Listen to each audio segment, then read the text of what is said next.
अस्सलाम वालेकुम व्यूवर्स।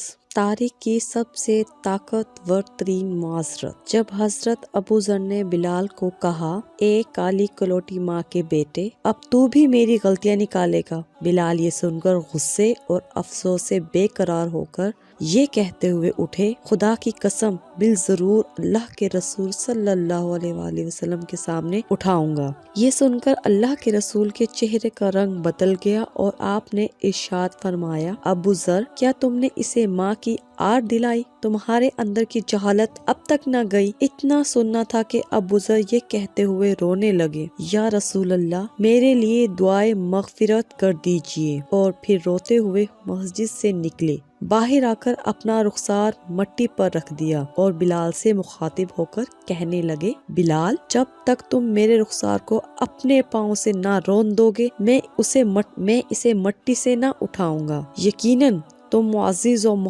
मोहतरम हो और मैं ज़लीलो ख़वार। ये देखकर बिलाल रोते हुए आए और अबू जर से करीब होकर उनके रुखसार को चूम लिया और बेसाख्ता गोया हुए, खुदाए पाक की कसम, मैं इस रुखसार को कैसे रोन सकता हूँ जिसने एक बार भी खुदा को सजदा किया हो। फिर दोनों खड़े होकर गले मिले और बहुत रोए। आज हम एक दूसरे की हजारों बार दिल आजारी करते हैं, मगर कोई ये नहीं कहता कि भाई माफ करें, बहन माजरत कबूल करें।